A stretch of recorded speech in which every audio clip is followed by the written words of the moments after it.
Imagine you get so shocked from things that are going on in your life that you decide to travel to another country, and they are so nice there you sort of decide to stay, otherwise it would be kind of awkward. Anyway, today we will be going back to ancient Egypt and the Tale of Sinuhe.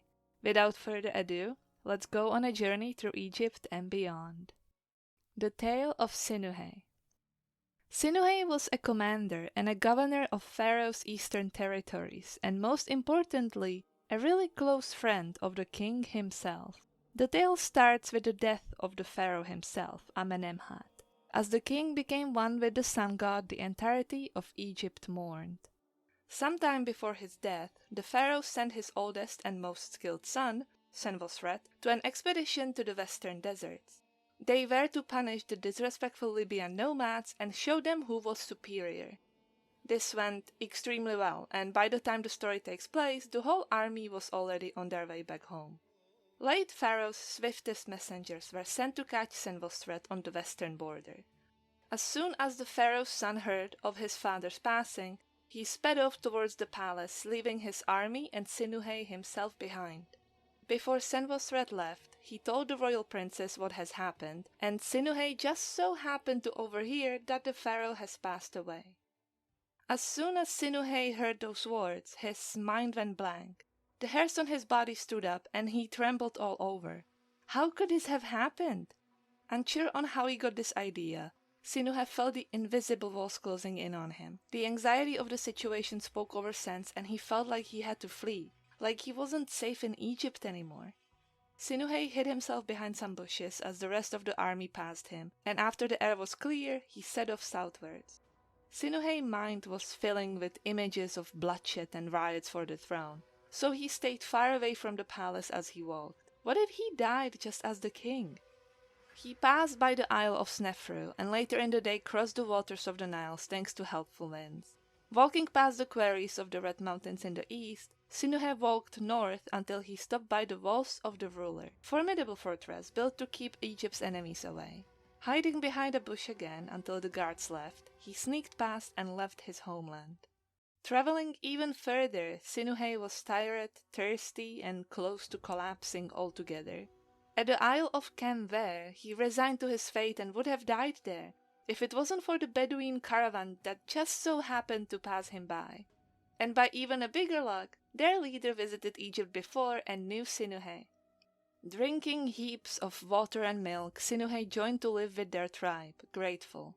He spent months with the Bedouin around Byblos and Quedem until Amunenchi, chief of Upper Retinue, summoned him. He has heard of Sinuhe before, of his prowess and intelligence. What has happened in Egypt that he ran away? Amunenchi wanted to know. Sinuhe was reserved in his answers once he arrived, as he actually wasn't supposed to be told that the king died. He just overheard a conversation. Still, he reassured the leader that he ran away because of fear, not because he committed a crime or any wrongdoing.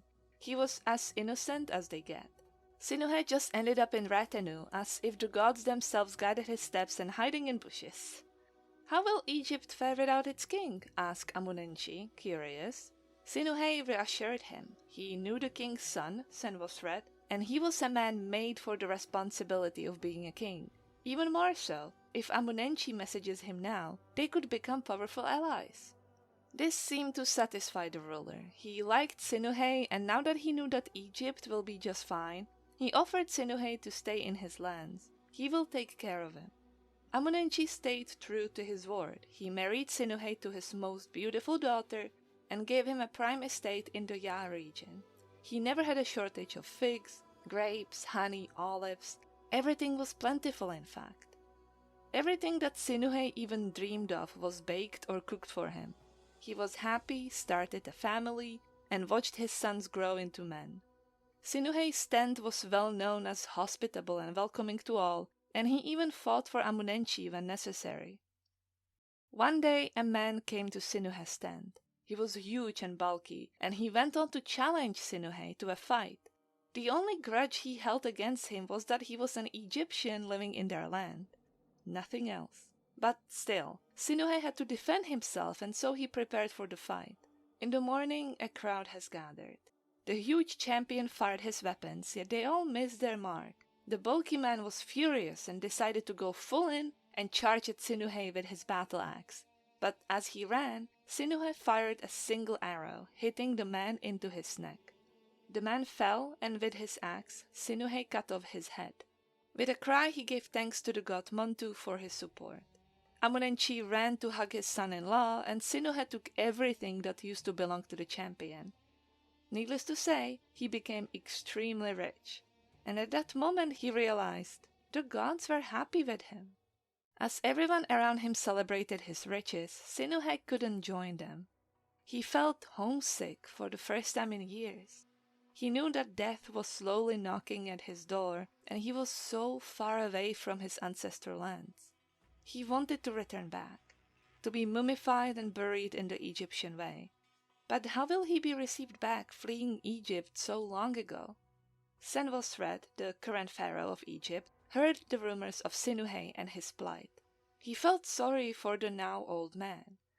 Sinuhe suddenly received gifts and messages not only from the pharaoh himself, but from his whole family.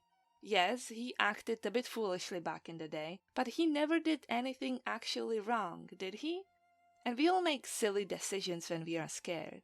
Senwosret beckoned Sinuhe to return. Sinuhe, think of your dead body and come home. When Sinuhe read the message, he fell to the ground in humility and accepted.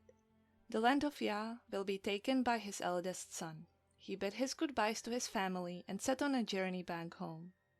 First, the Bedouin came with him, and when he reached the king's fortress, there was an escort awaiting him. There were ships full of gifts for the Bedouin who took care of him, and a ship for Sinuhe which will take him home. Sinuhe bid farewell to his desert home, and by daybreak he arrived to the Egyptian capital. He was escorted to the king. Sinuhe bowed so low once he saw the palace that his head touched the native ground. The royal children came to meet him and at last took him in front of Senwosret. Sinuhe was so terrified he couldn't even speak, but the king was kind, speaking reassuring words of welcome. Sinuhe was home. The king's whole family came to greet him, treating him as a long-lost friend, though they were a bit nervous from Sinuhe's unkempt appearance. That's why later on he was taken to the house of Prince and to the bathroom. Sinuhe was washed, perfumed, and shaved. His hair was cut just so he turned back into an Egyptian gentleman. The same night, Sinuhe slept in bed for the first time in many years. He was given a house, garden, and regular food rations. Sinuhe even received his own tiny pyramid in a royal cemetery. He lived well to the day he died, and even after, his cult lived on. The end. This tale was apparently quite popular in Egypt, as they found multiple sources from different time periods. Sinuhe is a flawed but loved character, and I'm sure back in the day a lot of people wished to have an adventure just as he did. Thank you for watching, like and subscribe, and I'll see you next time. Bye bye!